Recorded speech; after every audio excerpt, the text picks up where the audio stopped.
నిన్ననే కమిషన్ వారు మాకు సమయం ఇచ్చారు. నిన్న దురదృష్టవశాత్తు కేసీఆర్ గారు హాస్పిటల్లో చెకింగ్కి వెళ్లాల్సి ఉంటే నేను రాలేకపోతున్నాను. ఈరోజు ఏమైనా అవకాశం ఇస్తారా అని రిక్వెస్ట్ చేస్తే వారు దయతో కన్సిడర్ చేసి ఈరోజు మాకు సమయం ఇచ్చారు. వారు ఇచ్చినటువంటి సమయాన్ని ప్రకారంగా ఈరోజు కమిషన్ వారిని కలిసి మా దగ్గర ఉండేటువంటి అదనపు సమాచారాన్ని ఈరోజు కమిషన్కు అందించడం జరిగింది. ఈ మధ్యకాలంలో మీడియాలో వస్తున్నటువంటి వార్తలు, తప్పుడు ప్రచారాలను దృష్టిలో పెట్టుకొని కమిషన్కు మరింత స్పష్టమైనటువంటి సమాచారాన్ని ఇవ్వాలని మా దగ్గర ఉన్నంత మేరకు, ఎందుకంటే మేము ఈరోజు ప్రభుత్వంలో లేము, డాక్యుమెంట్స్ అన్నీ కూడా ప్రభుత్వం దగ్గర ఉంటాయి. మేము చీఫ్ సెక్రటరీ గారికి, జిఐడి సెక్రటరీ గారికి కూడా, ఇరిగేషన్ సెక్రటరీకి కూడా నేను లేఖ రాశాను. ఇన్ఫ్యాక్ట్ నాకు ఆ రోజుల్లో తీసుకున్న కేబినెట్ నిర్ణయాలు కానీ, ఆ రోజుల్లో తీసుకున్న కేబినెట్ నోటు కానీ, డిపార్ట్మెంట్కి సంబంధించిన సమాచారం అంతా కావాలని చీఫ్ సెక్రటరీకి, జిఐడి సెక్రటరీకి, ఇరిగేషన్ సెక్రటరీకి ముగ్గురు కూడా లేఖ రాశాను. కానీ వారి నుంచి స్పందన రావడం లేదు. బట్ ఏది ఏమైనా మా దగ్గర అందుబాటులో ఉన్న సమాచారం, నా దగ్గర ఉన్నటువంటి పూర్తి సమాచారాన్ని క్రోడీకరించి ఈరోజు కమిషన్ వారికి ఒక నోట్బుక్ను, ఒక బుక్ను సబ్మిట్ చేయడం జరిగింది. సో మా దగ్గర ఉన్న సమాచారం ప్రకారంగా మేడిగడ్డ, అన్నారం, సుందిల్లా బ్యారేజీలకు సంబంధించి 6 సార్లు కేబినెట్ నిర్ణయాలు జరిగాయి. 6 సార్లు కేబినెట్లో ఆమోదం పొందిన పేపర్స్ అన్నీ కూడా ఈరోజు కమిషన్ వారికి అందించాం. అంతేకాకుండా 3 సార్లు శాసనసభ అప్రూవల్ కూడా పొందడం జరిగింది. ఆ 3 సార్లు శాసనసభ అప్రూవల్స్ ఎప్పుడెప్పుడు జరిగాయి, ఆ శాసనసభలో జరిగినటువంటి డాక్యుమెంట్స్, జరిగిన చర్చ, వాటన్నిటినీ కూడా ఈరోజు కమిషన్కు అందజేయడం జరిగింది. నార్మల్గా శాసనసభ అనేటువంటిది మొత్తం రాష్ట్రం యొక్క లెజిస్లేచర్ అప్రూవల్ అనేది కేబినెట్ కంటే కూడా ఇంకా ఉత్తమమైనటువంటిది. సో 6 సార్లు జరిగిన కేబినెట్ అప్రూవల్ వివరాలను, 3 సార్లు జరిగిన శాసనసభ అప్రూవల్ వివరాలను, చర్చ వివరాలను పూర్తి స్థాయిలో ఈరోజు కమిషన్ గారికి డాక్యుమెంట్లతో సహా మేము అందజేయడం జరిగింది. అయితే జనరల్గా కమిషన్ విషయాలు ఇంకా అది కమిషన్ ఈజ్ ఆన్ గోయింగ్ కనుక దాని వివరాలన్నీ కూడా మేము ఇప్పుడు బయట పెట్టలేము. అయితే ఆ డాక్యుమెంట్ ఇచ్చేసి రిసీవ్డ్ కాపీ మేము తెచ్చుకున్నాం. సందర్భం వచ్చినప్పుడు తప్పకుండా పూర్తి వివరాలు కూడా ఇస్తాం. సో క్లుప్తంగా 6 సార్లు కేబినెట్ అప్రూవల్, 3 సార్లు శాసనసభ అప్రూవల్ జరిగిన అన్ని డాక్యుమెంట్లను ఆధారాలతో సహా మేము అందించాం. ఇంతకు మించిన వివరాలు కూడా ఉన్నాయి వాస్తవానికి, కానీ ఈరోజు ప్రభుత్వం మాకు ఇవ్వడం లేదు. సరే, ప్రభుత్వం మరి కమిషన్కి ఇచ్చింది అని పత్రికల్లో చదివాం. ఇచ్చిందా లేదా మాకు తెలియదు. అందులో ఎంతవరకు దాచారు, ఎంతవరకు ఇచ్చారు, వీ డోంట్ నో. వాస్తవానికి ఆ సమాచారం కూడా నేను అడిగాను. మన ఇరిగేషన్ సెక్రటరీ గారికి కూడా కమిషన్కు మీరు అందించిన సమాచార వివరాలు అందించండి అని ఇచ్చాం. నిజంగా మీరు ట్రాన్స్పరెంట్గా ఉండదలుచుకుంటే సెట్ మాకు ఇవ్వండి. ఇవ్వడానికి ఎందుకు సంకోచిస్తూ ఉన్నారు? You give all the details. ఇచ్చినట్టయితే మరింత పారదర్శకంగా ఉంటుంది కదా. మా అనుమానం ఏంటంటే వీళ్ళు అసలు కమిషన్కు పూర్తి స్థాయిలో వివరాలు ఇస్తున్నారా లేదా, వాళ్ళకు అవసరమైన మేరకే ఇస్తూ ఏమైనా తప్పుదో పట్టిస్తున్నారనే అనుమానాలు మాకు ఉన్నాయి. అవి నివృత్తి కావాలంటే ఆ కాపీ అంతా మాకు ఇవ్వండి. ఎందుకంటే ఆ రోజు జరిగిన నిర్ణయాలు, క్యాబినెట్ నోట్స్ అన్నీ కూడా మాకు అందించండి అని చెప్పి నేను లేఖ రాశాను. ఇస్తే మంచిది, ఇవ్వకపోయినా పర్వాలేదు. బట్ మా దగ్గర ఉన్న సమాచారాన్ని మాత్రం కమిషన్కు పూర్తి స్థాయిలో మేము అందించడం జరిగింది. ఇకపోతే నిన్న ముఖ్యమంత్రి గారు పీపీటీ పెట్టారు. మొన్న ముఖ్యమంత్రి గారు మాట్లాడిన దాని మీద డీటెయిల్గా మళ్ళీ త్వరలో కూడా మేము మా పార్టీ తరఫున పీపీటీ పెడతాం, వివరాలు కూడా అందిస్తాం. బేసిక్గా చెప్పాలంటే ముఖ్యమంత్రి గారు నిన్న మాట్లాడినటువంటి విషయాలు అవన్నీ కూడా గమనిస్తూ ఉంటే, ప్రజాభవన్లో ఏదైతే పవర్ పాయింట్ ప్రజెంటేషన్ ముఖ్యమంత్రి గారు నిన్న ఇచ్చారో దాన్ని బట్టి చూస్తే 50 ఏండ్ల కాంగ్రెస్ పాలనలో కాంగ్రెస్ పార్టీ చేసిన ద్రోహాలను కవర్ పాయింట్ ప్రజెంటేషన్ లాగా, ఆ ద్రోహాలను కప్పిపుచ్చడానికి అది పీపీటీ కాదు, అది కవర్ పాయింట్ ప్రజెంటేషన్ లాగా మాకు కనపడ్డది. ఎందుకంటే ద్రోహాలకు మారుపేరు కాంగ్రెస్ పార్టీ. ఉన్న తెలంగాణను ఆంధ్రలో కలిపింది కాంగ్రెసే, నీళ్లలో తెలంగాణకు అన్యాయం చేసింది కాంగ్రెసే, వందలాది మంది యువకులను పొట్టన పెట్టుకున్నది కాంగ్రెసే. సరే, ముఖ్యమంత్రి గారు మాట్లాడిన తీరు అదంతా చూస్తూ ఉంటే 2 విషయాలు చాలా స్పష్టంగా మనకు కనబడతాయి. ఒకటేమో అజ్ఞానం, రెండవదేమో అతి తెలివితేటలు. ఒక రకంగా బాధతో చెప్తున్నాను, నేను ఏదో విమర్శించాలని చెప్పట్లేదు, రాజకీయాల కోసం మాట్లాడతలేదు. ఇప్పుడు నేను మాట్లాడేది కమిషన్కి సంబంధం లేదు, కమిషన్ది క్లోజ్ చేసిన. ఎందుకంటే కమిషన్ ఉన్నప్పుడు ఎక్కువ వివరాలు కమిషన్ పరిధి దాటి మాట్లాడకూడదు. What I'm talking is related to CMs PPT. So ఒకటి అజ్ఞానం, రెండు అహంకారం. అహంకారంతో కూడినటువంటి అజ్ఞానము, అహంకారంతో కూడినటువంటి అతి తెలివి. ఏంటి, మేము ఏం చెప్పినా ప్రజలు నమ్ముతారు, మేము అబద్ధాలు మాట్లాడినా ముఖ్యమంత్రిగా కుర్చీలో కూర్చున్నా కదా జనాన్ని నమ్మిస్తా అని ముఖ్యమంత్రి గారు అనుకుంటున్నారు. సో రెండు విషయాలు, చాలా వివరాలు ఉన్నాయి కానీ సింపుల్గా 2-3 విషయాలు మాత్రమే చెప్తాను. ఒకటి 299, 512 ఇది శాశ్వత ఒప్పందం చేసుకున్నారని పదే పదే ఒక అబద్ధాన్ని 100 సార్లు చెప్తే నిజమైద్దనే విధంగా రేవంత్ రెడ్డి గారు, ఉత్తమ్ కుమార్ రెడ్డి గారు వ్యవహరిస్తూ ఉన్నారు. బాధ కలిగేది ఏంటంటే తాత్కాలిక నీటి వినియోగానికి, నీటి పంపకానికి తేడా లేకుండా ఈ రేవంత్ రెడ్డి గారు మాట్లాడుతూ ఉన్నారు. నీటి వినియోగం అనేది కేఆర్ఎంబి చేస్తుంది, నీటి పంపకం అనేది ట్రిబ్యునల్ చేస్తుంది. నీటి వినియోగం అనేది ఆ సంవత్సరానికి మాత్రమే పరిమితం అవుతుంది, నీటి పంపకం అనేది శాశ్వతమైనటువంటిది. మీరేం చెప్తారు, శాశ్వతంగా 299 సంతకం పెట్టారనే ఒక అబద్ధాన్ని పదే పదే ప్రచారం చేస్తున్నారు. వాస్తవానికి ఆ 299 ఎక్కడి నుంచి వచ్చింది? ఉమ్మడి ఆంధ్రప్రదేశ్లో నాటి కాంగ్రెస్ పాలకులు కృష్ణానది పరివాహక ప్రాంతంలో ఇదే జానారెడ్డి, ఉత్తమ్ కుమార్ రెడ్డి, కోమటిరెడ్డి వెంకటరెడ్డి లాంటి చేతగాని కాంగ్రెస్ నేతల వల్ల, వీళ్ళ పెదవులు మూసుకోవడం వల్ల ఆనాడు కేవలం 299 టీఎంసీలు మాత్రమే తెలంగాణ ప్రాజెక్టులకు కేటాయించడం జరిగింది. దానిని ఆనాటి శాసనసభలో 2014లో అప్పటి ముఖ్యమంత్రి కిరణ్ కుమార్ రెడ్డి గారు ప్రవేశపెట్టారు. అది శాసనసభ రికార్డులలో కూడా ఉంది. ఆనాటి కాంగ్రెస్ ప్రభుత్వం జస్టిస్ శ్రీకృష్ణ కమిటీకి ఇచ్చిన నివేదికలో కూడా అటు గోదావరిలో 968, కృష్ణాలో 299 టీఎంసీలు కేటాయించాము అని కూడా ఆ రోజు చెప్పారు. ముఖ్యమంత్రి గారు కూడా మాట్లాడుతూ 968లో గోదావరిలో మా కాంగ్రెస్ ఇచ్చింది అని మొన్న మాట్లాడిండు. మరి కృష్ణాలో 299 ఇచ్చి అన్యాయం చేసింది అనేటువంటి విషయాన్ని దాచిపెట్టే ప్రయత్నం రేవంత్ రెడ్డి గారు చేశారు. బట్ అయినా ఇలా సింపుల్ క్వశ్చన్ అండి, చిన్న 10వ తరగతి పిల్లవాడిని అడిగినా చెప్తారు. స్ట్రైట్ అండ్ సింపుల్, అర్థం చేసుకోవడానికి చాలా సింపుల్. మరి శాశ్వత ఒప్పందం కేసీఆర్ చేసి ఉంటే సెక్షన్ 3 కోసం కేసీఆర్ ఎందుకు అడుగుతాడు? What is section 3?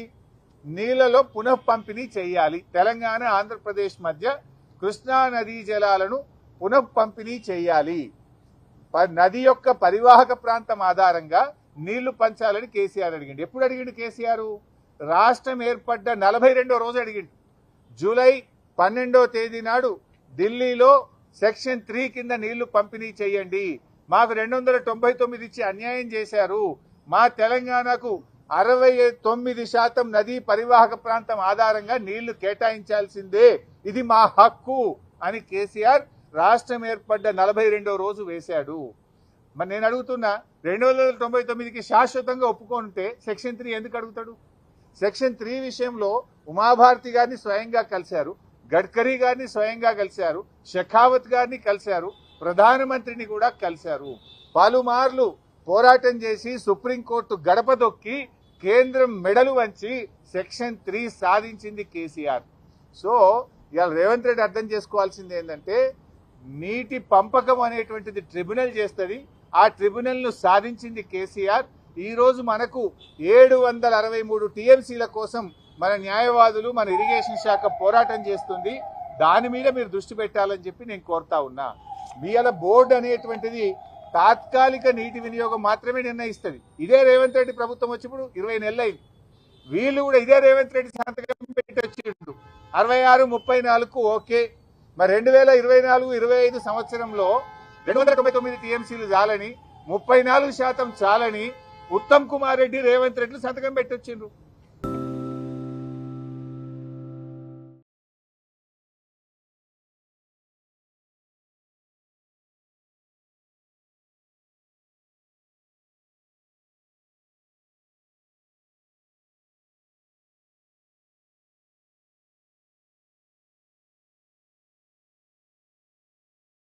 మీరెట్లా సంతకం పెట్టిండ్రు మరి?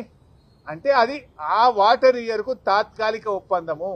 ట్రిబ్యునల్ ముందు అవార్డు పైన ఈరోజు ఆర్గ్యుమెంట్స్ అయిపోయినాయి, ఇంకొక 6 నెలల్లో అవార్డు వస్తుంది. ఇలా కేసీఆర్ సాధించిండు. మీరు మంచి వాదనలు వినిపిస్తే 5-6 నెలల్లో కృష్ణా నదిలో మనకు బ్రహ్మాండమైన వాటా రాబోతా ఉంది. నేను అందువల్లనే మీతో కోరేది, ఆలోచించి ఇప్పుడు మంచి వాదనలు వినిపించి మీరు కృష్ణా నదిలో మన వాటాను సాధించండి. అనవసరంగా అహంకారంతోనో వెటకారంను చాలించండి. తెలంగాణకు ఉపకారం చేసే మంచి బుద్ధితో నడుచుకోవాలని చెప్పి నేను రేవంత్ రెడ్డిని కోరుతా ఉన్నా. చెప్తాను వెటకారం అహంకారం కాదు, కావాల్సింది తెలంగాణకు ఉపకారం. ఆ బుద్ధితో ఆలోచించండి. నేను సింపుల్గా అడుగుతున్నాండి. అజ్ఞానం అనే ఒక మాట అన్న రేవంత్ రెడ్డి, చాలా పెద్ద మాట అనకూడదు, కానీ నిజంగా బాధతో అంటున్నా. ఎందుకు అజ్ఞానంతో మాట్లాడారు చెప్పాలా? మీరు కూడా వీడియో ప్రజెంట్ చేయండి, ఇంకోసారైనా తప్పు చేయడు. ఆయన పాత వీడియోలు మాట్లాడినవి చూపించండి, ఇప్పుడు నేను మాట్లాడింది చూపించండి. ఏం మాట్లాడింది రేవంత్ రెడ్డి? మొదటి రోజు గోదావరిలో 1000 ఇచ్చేసాయి, కృష్ణాలో 500 ఇచ్చి చంద్రబాబు నాయుడు నీ ఇష్టం ఉన్నది నీళ్ళు తీసుకపో, 1000 ఇచ్చేసాయి, 500 ఇచ్చి నీ ఇష్టం బుద్ధునంత రాసుకపో, కృష్ణానదిని దోచుకో అని చెప్పి ఆయనకు బ్లాంకెట్ సర్టిఫికేట్ ఇచ్చిండు రేవంత్ రెడ్డి. అది అజ్ఞానంతో మాట్లాడినటువంటి మాట. ఎందుకు ఈ మాట అంటున్నా? గోదావరిలో 968 కాదు, వరద జలాల్లో 1958 టీఎంసీల హక్కు ఉన్నది. 2918 టీఎంసీలు గోదావరిలో తెలంగాణకు రావాలని కేసీఆర్ ఆ రోజు మాట్లాడినరు. 2918 రావాలని కేసీఆర్ అడిగితే రేవంత్ రెడ్డి 1000 చాలు, ఇక చంద్రబాబును మొత్తం తీసుకపో అన్నాడు.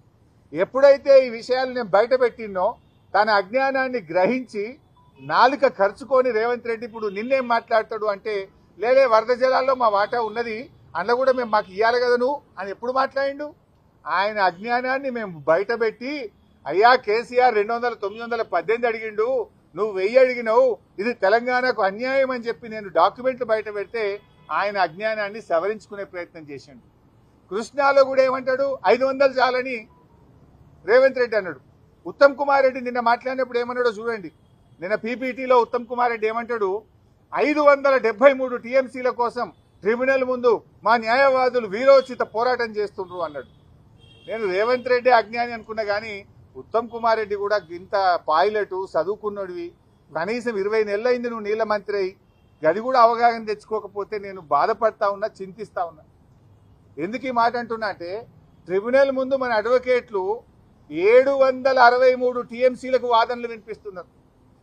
తెలంగాణ హక్కు 763 టీఎంసీలని ట్రిబ్యునల్ ముందు కృష్ణానది హక్కుల కోసం మన న్యాయవాదులు, మన ఇరిగేషన్ శాఖ పోరాటం చేస్తే 500 చాలని ముఖ్యమంత్రి అంటాడు, 573 చాలని నీళ్ల మంత్రి అంటాడు.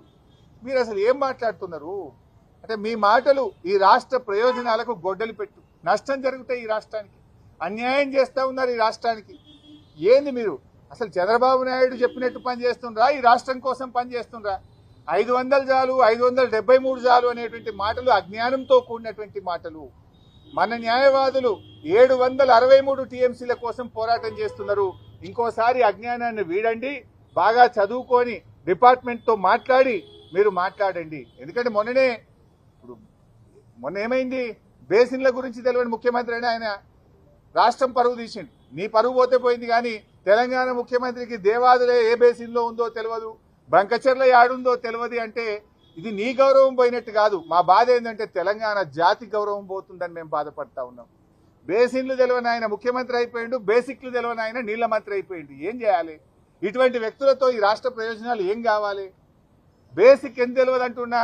నువ్వు 20 నెలలైంది నీళ్ల మంత్రి అయి, కొత్తకు కూడా కాలేదు. 763 టీఎంసీల కోసం నీటిపారుదల శాఖ ట్రిబ్యునల్ ముందు అఫిడవిట్లు వేసి వాదనలు వినిపిస్తుంటే నేను పోయొచ్చిన అంటాడు ఇంకిన.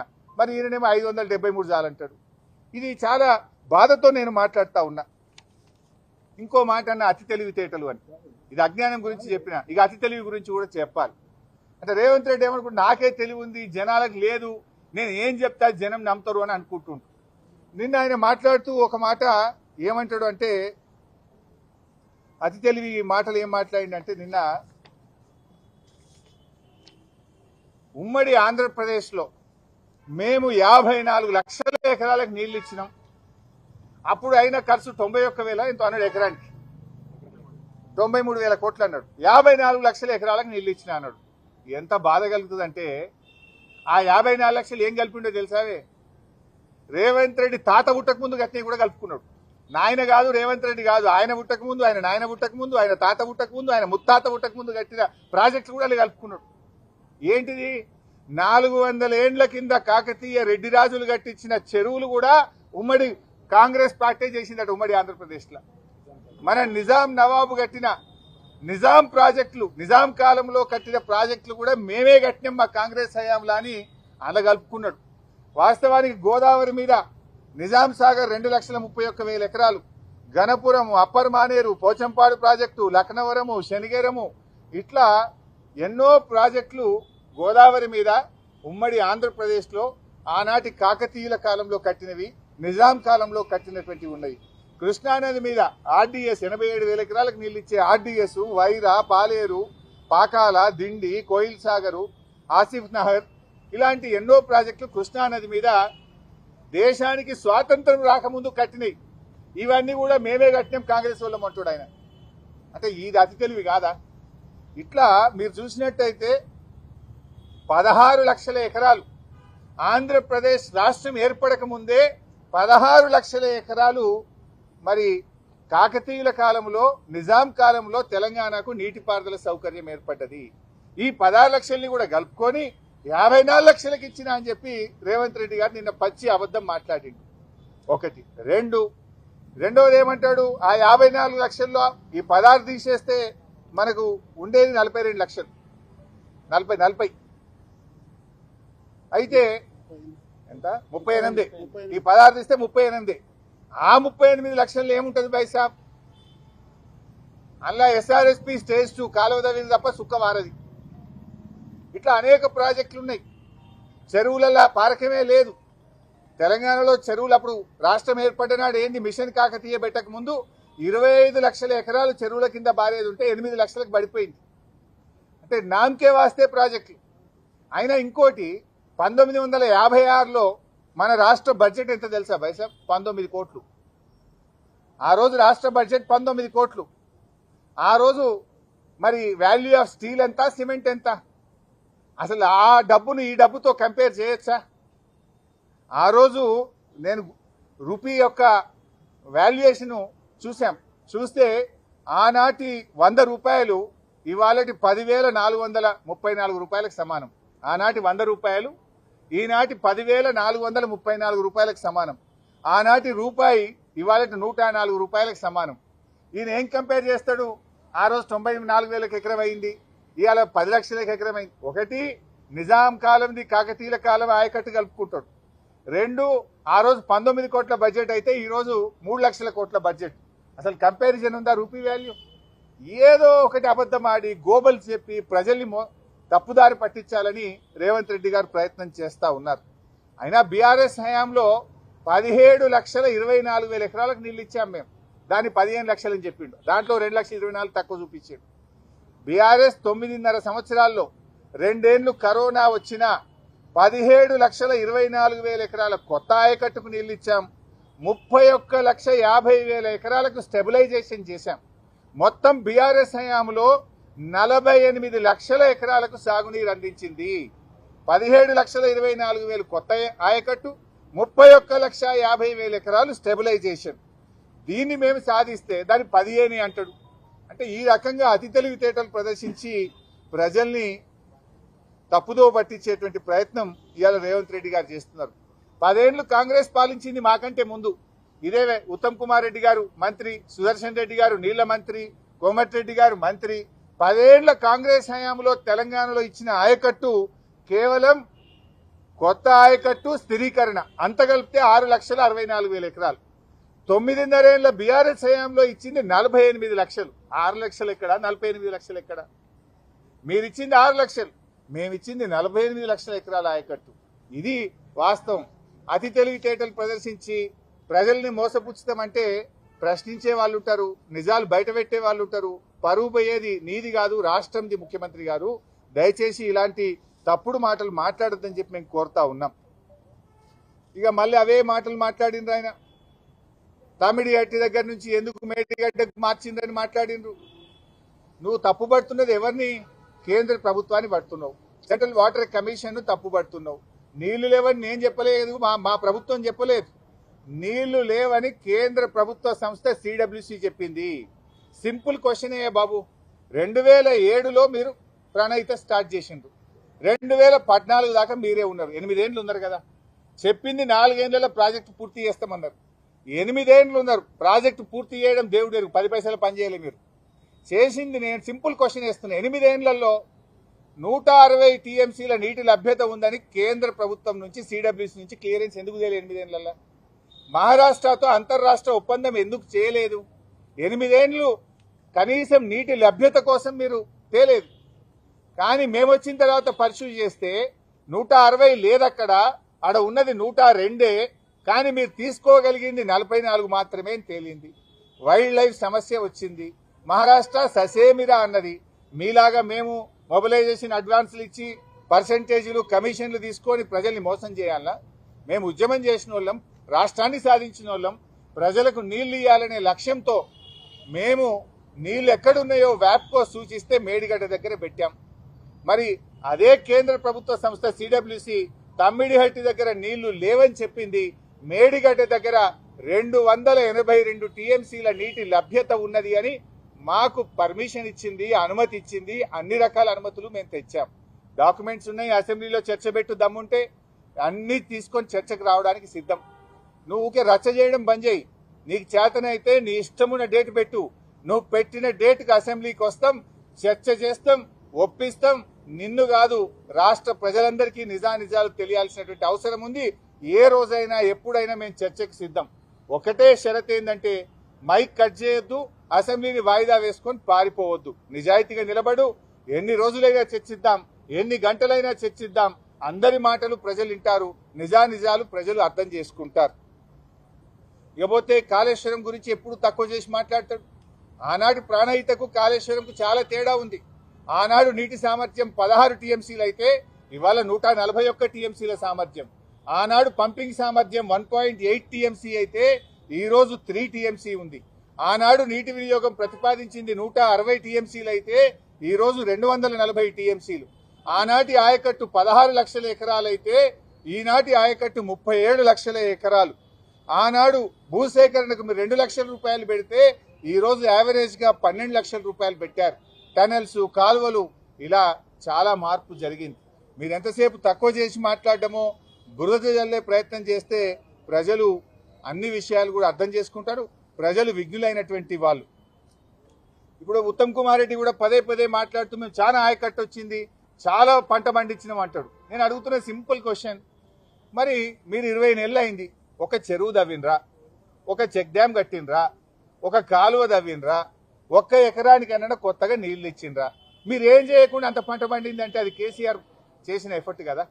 అంతకుముందు 2014 ముందు వారలే, ఇవాళ అంత పంట పండలే, ఇవాళ అంత పంట పండుతుందంటే ఆనాటి బీఆర్ఎస్ హయాంలో రాష్ట్రంలో సాగునీటి రంగంలో సృష్టించిన విప్లవం వల్ల, చేసినటువంటి పనుల వల్ల ఈరోజు అంత ఆయకట్టు వస్తుంది. మీ హయాంలో ఏమన్నా ఒక ఎకరానికి నీళ్ళు ఇస్తే ఎక్కడిచ్చిందో చెప్పండి, ఒక చెరువు కడితే ఎక్కడ కట్టారో చెప్పండి, ఎక్కడైనా ఒక కొత్త ప్రాజెక్టు పూర్తి చేస్తే ఎక్కడ పూర్తి చేశారో చెప్పండి. మరి ఇలా పంట పండుతుందంటే మా ప్రభుత్వంలో జరిగిన పనుల వల్ల తప్ప మీరు చేసింది అయితే ఇంతవరకు ఏమి కూడా లేదు. ఇవాళ అనేక విషయాలు నేను ఆ పీపీటీలో కృష్ణా నదిలో ఆంధ్రప్రదేశ్ దోపిడీ గురించి కూడా మాట్లాడిండ్రు. దాని మీద కూడా నేను రిలీజ్ చేస్తా డాక్యుమెంటు. ఇవాళ మీరు వచ్చిన తర్వాతనే ఎస్ఆర్బీసీ కెనాల్కు లైనింగ్ అయింది. పోయిన ఎండాకాలంలో, ఈ ఎండాకాలంలో మీ చేతగాంతనం వల్ల లైనింగ్ జరిగి ఇలా నీళ్ళు ఎక్కువ తీసుకుపోతున్నారు.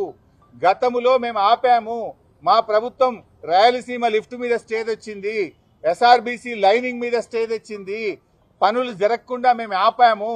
కానీ మీరు వచ్చిన తర్వాత ఇవాళ పోయిన ఎండాకాలంలో చంద్రబాబుతో మరి ఏం ఒప్పందం చేసుకున్నారో, మీ చీకటి ఒప్పందం ఏందో మాకు తెలియదు. కానీ గత వేసవి కాలం, ఈ వేసవి కాలంలో లైనింగ్ జరగడం వల్లనే ఇవాళ నీళ్ళు ఎక్కువ పోతున్నాయి. ఆ పాపం 100% నాడైనా నేడైనా మీదే. ఆనాడు ఉమ్మడి ఆంధ్రప్రదేశ్లో కృష్ణాలో 299 టీఎంసీలు ఇచ్చి తక్కువ నీళ్లను తెలంగాణ కేటాయించి అన్యాయం చేసింది కాంగ్రెసే. నేడు కూడా అదే ద్రోహం కాంగ్రెస్ పార్టీ చేసింది. పోయిన సంవత్సరం మన 34% వాటాలో వాడుకోక మీరు కేవలం 28% మాత్రమే వాడారు. మీరు దాదాపు 6% నీళ్లు తక్కువ వాడి 65 టీఎంసీలను మీరు ఆంధ్రాకు ఇలా చంద్రబాబుకు గురుదక్షిణ కింద చెల్లించారు. 65 టీఎంసీలు అంటే 6,50,000 ఎకరాలు. నేను సూటిగా అడుగుతా ఉన్నా, ఎందుకు పోయిన సంవత్సరం తెలంగాణ రాష్ట్రం ఏర్పడ్డ తర్వాత ఇంత తక్కువ నీటి వినియోగం ఎప్పుడూ జరగలేదు. 28% మాత్రమే నీటి వినియోగం ఎందుకు చేశారు? నీళ్లు చంద్రబాబుకు ఆంధ్రాకు ఎందుకు వదిలారు? ఇది మీ తప్పుదం కాదా? మీ ప్రభుత్వ వైఫల్యం కాదా? ఉన్న నీళ్లను కూడా వాడుకోలేని తెలివి తక్కువ దద్దమ్మ ప్రభుత్వం మీది కాదా? ఇంకొక 6 నెలలు అయితే బహుశా ఈ సంవత్సరంలోనే ట్రిబ్యునల్ అవార్డు, కేసీఆర్ సాధించిన ట్రిబ్యునల్ అవార్డు పాస్ చేయబోతా ఉంది. దాంట్లో మన వాటా పెరుగుతుంది. మీనవేషాలు లెక్కించకండి. దిండి ప్రాజెక్టు పూర్తి చేయండి. పాలమూరు ఎత్తిపోతల పూర్తి చేసి మేము 80% పనులు పూర్తి చేసినాం. ఆ 20% పూర్తి చేసే దాని మీద దృష్టి పెట్టండి. చిల్లర రాజకీయాలు మానండి. రాష్ట్ర ప్రయోజనాల కోసం పనిచేయండి అని చెప్పి నేను హితవు పలుకుతా ఉన్నాను. Thank you.